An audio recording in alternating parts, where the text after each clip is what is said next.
प्यारे विद्यार्थियों, आप सभी को मेरा नमस्कार। मैं डॉक्टर नेमीचंद कुमावत, सहायक आचार्य हिंदी विषय, राजकीय महाविद्यालय की आपके इस BA पार्ट सेकेंड विषय हिंदी साहित्य के द्वितीय प्रश्न पत्र की आज की इस ऑनलाइन कक्षा में मैं आप सभी का स्वागत करता हूं। प्यारे विद्यार्थियों, आपके पाठ्यक्रम में 3 पाठ्य पुस्तकें लगी हुई है। एक नाटक है रक्त ध्वज, डॉक्टर राजेंद्र मोहन भटनागर जी का। इस नाटक का PDF बना करके मैंने आपके व्हाट्सएप ग्रुप पे शेयर कर दिया है। आप एक बार इसका अध्ययन कर लें और अगली जो ऑनलाइन कक्षाएं होगी उसमें हम इसके ऊपर समीक्षात्मक अध्ययन करेंगे। दूसरी पाठ्यपुस्तक है निबंध संग्रह, जिसके 1-2 निबंधों का हम अध्ययन कर चुके हैं। तीसरी पाठ्यपुस्तक है एकांकी संग्रह, जिसकी आरंभिक 3 एकांकियों का हम अध्ययन कर चुके हैं। पहली एकांकी नया पुराना, उपेंद्र नाथ अस्क जी के द्वारा रचित एकांकी का हम अध्ययन कर चुके हैं। दूसरी एकांकी दीपदान, डॉक्टर राम कुमार वर्मा जी की एकांकी का हम अध्ययन कर चुके हैं। तीसरी एकांकी बीमार का इलाज, उदय शंकर भट्ट जी की एकांकी हैं, इसका हम विस्तार से अध्ययन कर चुके हैं। आज हम चौथी एकांकी भोर का तारा, जो जगदीश चंद्र माथुर जी के द्वारा रचित है, इस एकांकी का हम अध्ययन करेंगे। आपकी एकांकी संग्रह की पाठ्यपुस्तक की ये चौथी एकांकी हैं। तो हम सर्वप्रथम लेखक माथुर जी के कर्तृत्व और व्यक्तित्व पर हम प्रकाश डालने जा रहे हैं। आप ध्यान से सुनिए। श्री जगदीश चंद्र माथुर जी का नाम हिंदी नाट्य कला और एकांकी नाट्य कला को परिपक्वता प्रदान करने में अविस्मरणीय है, यानी याद रखने योग्य, कभी भुलाया नहीं जा सकता इनके योगदान को। वास्तविकता तो यह है कि उन्होंने ICS अधिकारी होते हुए भी नाटक और एकांकी लेखन के प्रति अपनी प्रतिबद्धता को कभी कम नहीं होने दिया है। यही कारण है कि हिंदी नाटक और एकांकी साहित्य में उनका योगदान बहुत ही महत्वपूर्ण है। इन्होंने कोणार्क, कुंवर सिंह, शारदिया, पहला राजा और दशरथ नंदन, इन 5 नाटकों की रचना की है। ये पाँचों ही नाटक हिंदी साहित्य में बहुत ही चर्चित रहे हैं।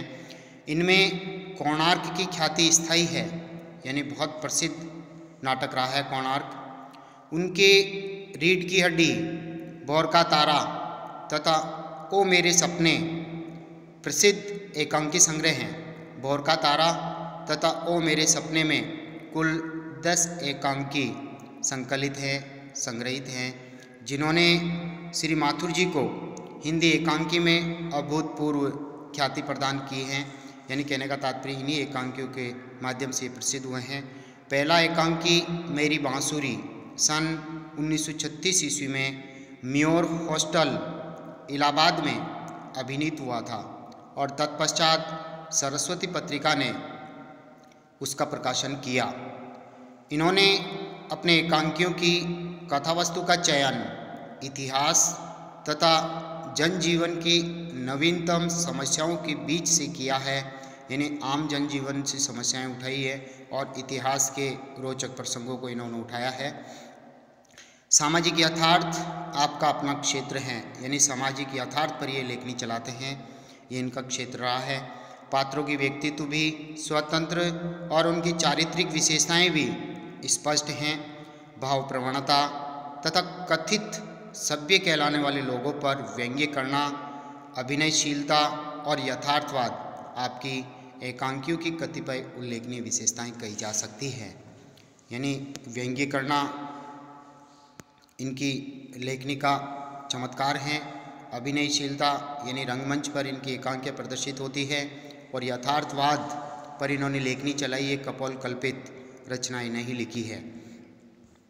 आपकी जो पाठ्यपुस्तक है एकांकी संग्रह, उसमें इनकी एक एकांकी संकलित है भोर का तारा। भोर का तारा जगदीश चंद्र माथुर साहब का सर्वश्रेष्ठ प्रतिनिधि एकांकी हैं। इसमें कला और देश प्रेम का संघर्ष यथार्थ के धरातल पर प्रस्तुत किया गया है। कला की साधना द्वारा मानवता और राष्ट्रीयता का विकास इसका उद्देश्य है। गुप्त साम्राज्य की राजधानी उज्जैनी 5वीं शताब्दी में भारत पर हुणों के आक्रमण की वजह से संकटग्रस्त हो गई हैं। वहाँ का कवि शेखर जीवन में सौंदर्य का उपासक है और उसका मित्र माधव गुप्त देश की रक्षा के लिए कर्तव्य पालन को प्रमुख स्थान प्रदान करता है। इन्हीं दोनों भावों का द्वंद्व यानी संघर्ष इस एकांकी का प्राण है। यदि शेखर अपनी प्रेयसी छाया के सौंदर्य पर अत्यधिक मुग्ध है, मोहित है, आकृष्ट है, तो माधव हूणों के आक्रमण के कारण पंचनद की दुर्दशा से त्रस्त है। पंचनद यानी पंजाब की दुर्दशा से त्रस्त हैं। वह छाया और शेखर से याचना करता है। सारा पंचनद आज हूणों के भय से कांप रहा है। एक के बाद एक गांव जल रहे हैं, अत्याचार हो रहा है। शीघ्र ही सारा आर्यावर्त पीड़ितों की हाहाकार से गूंजने लगेगा। शेखर, छाया मैं तुमसे मांगता हूँ, हे शेखर, छाया मैं तुमसे मांगता हूँ, नई भीख मांगता हूँ। सम्राट स्कंदगुप्त की साम्राज्य की देश की इस संकट में तुम मदद करो।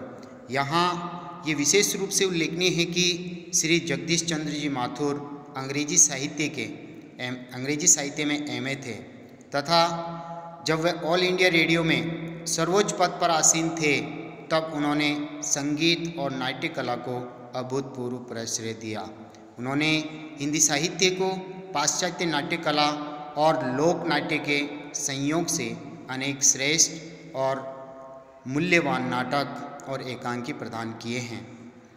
इनके एकांकियों का शिल्प बहुत सशक्त और प्रभावशाली हैं और एकांकीकार ने अनेक स्थलों पर संकेतों का सहारा लेकर के अपने तीखे व्यंग्य द्वारा स्थितियों और चरित्रों का सूक्ष्म से अति सूक्ष्म चित्रण भी किया है।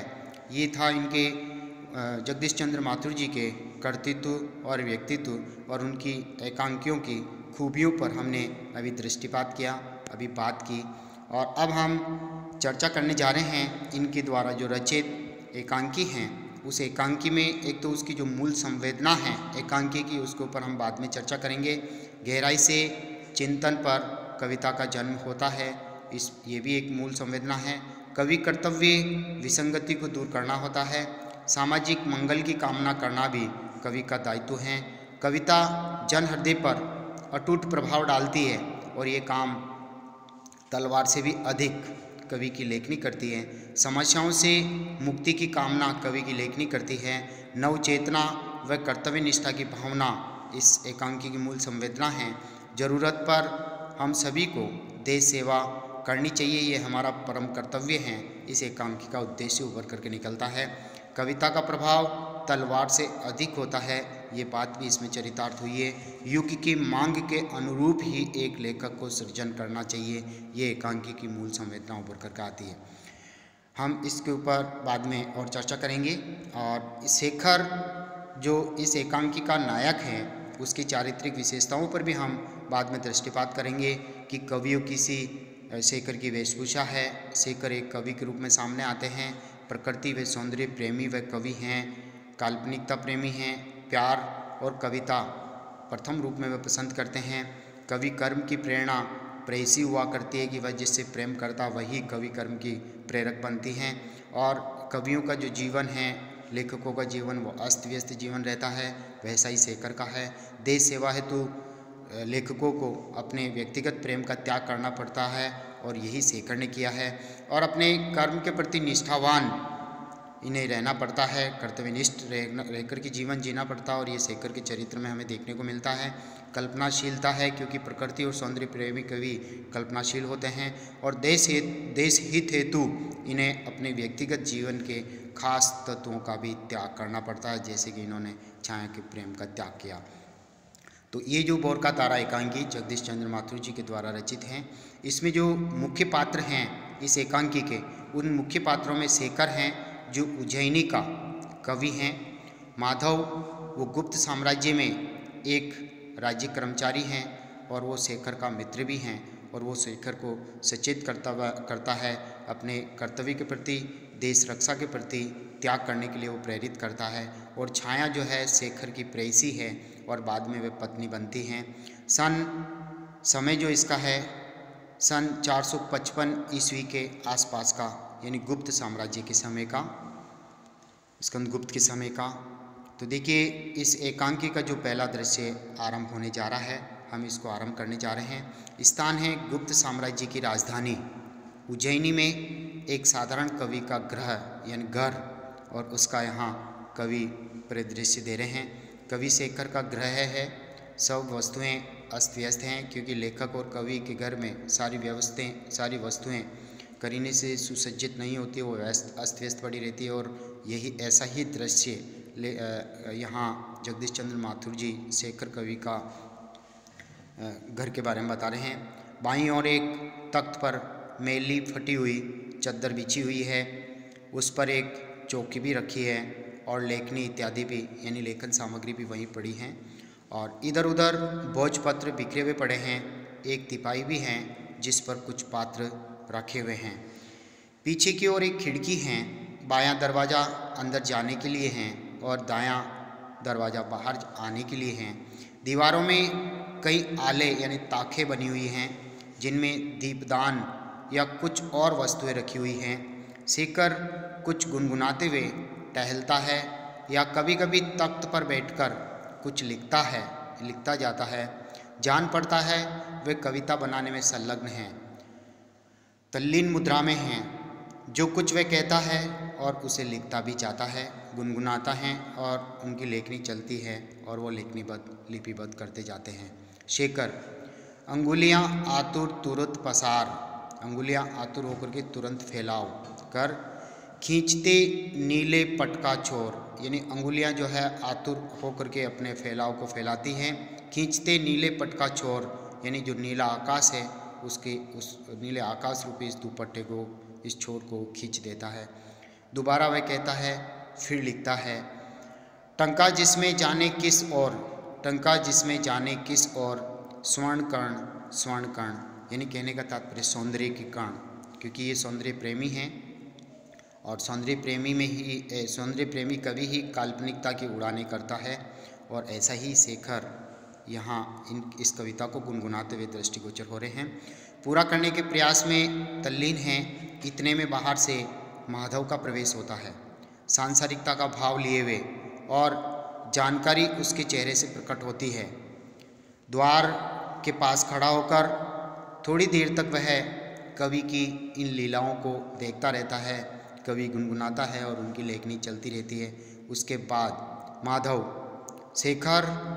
शेखर अभी सुना ही नहीं, जैसे तल्लीन भाव में है, उसी मुद्रा में वह गा रहा एक पंक्ति लिख करके, स्वर्णकर्ण प्रिय को रहा निहार, यानी सुनहरा कर्ण, प्रातःकाल की सुनहरी किरणों का कर्ण जो है प्रिय को निहार रहा है, देख रहा है। माधव शेखर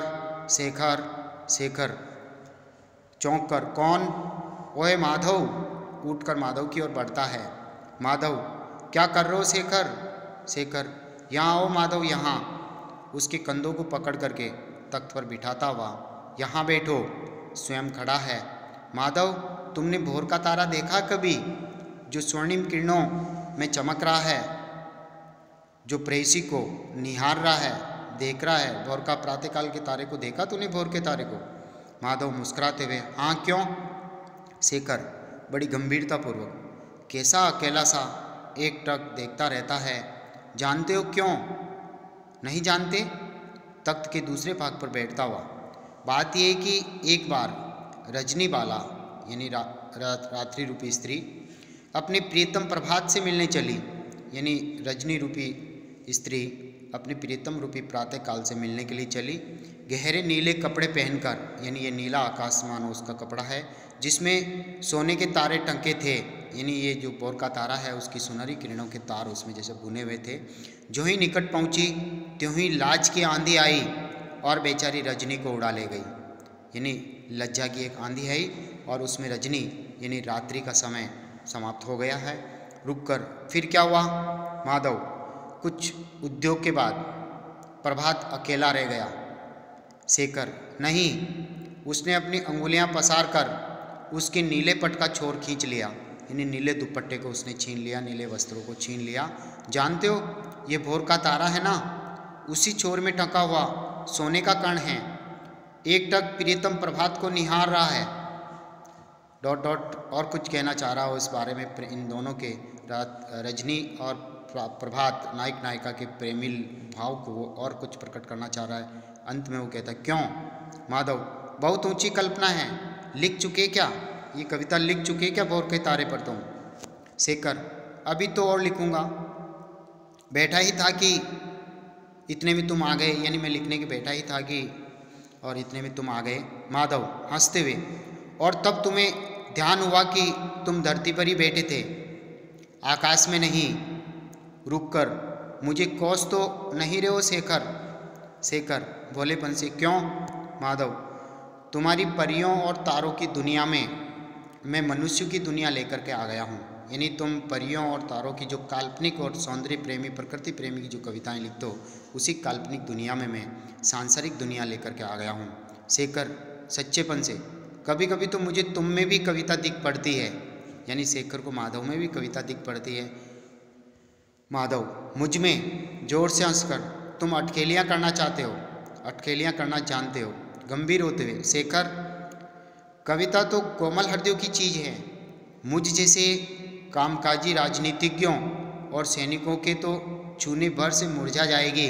यानी कहने का तात्पर्य, मैं तो एक सांसारिक प्राणी हूँ और मेरे जैसे सैनिक और इस राजनीति के द्वारा उस कविता को छूने से, क्योंकि हमारा हृदय कठोर होता है और एक तरह से कविता मुरझा जाएगी, उसकी भावनाएं मर जाएगी। हम लोगों के लिए तो दुनिया की और ही उलझनें बहुत हैं, यानी बहुत सारी समस्याएं हमारे पास सांसारिक, उन समस्याओं को सुलझाने में ही हम लीन रहते हैं। तुम्हारी कविताओं का रसास्वादन हम उतनी तल्लीनता से नहीं कर पाते जितनी तल्लीनता से तुम उनका लेखन करते हो। प्यारे विद्यार्थियों, आज की इस ऑनलाइन कक्षा को हम यहीं समाप्त करते हैं। अगली जो ऑनलाइन कक्षा होगी आपकी इसी पाठ्यपुस्तक के पृष्ठ संख्या 63 से आगे हम अध्ययन करेंगे। प्यारे विद्यार्थियों, आप सभी से आग्रह है कि आप कॉलेज के इस YouTube चैनल पर अपलोड किए गए वीडियो को ओपन करके अपनी ऑनलाइन पढ़ाई कर रहे हैं, तो आपसे आग्रह है कि कॉलेज के इस YouTube चैनल को आप सब्सक्राइब जरूर करें, क्योंकि आप जब तक सब्सक्राइब नहीं करेंगे तब तक आपकी महाविद्यालय में ऑनलाइन उपस्थिति सुनिश्चित नहीं हो सकेगी। साथ ही आप इन वीडियोज़ को लाइक भी करें।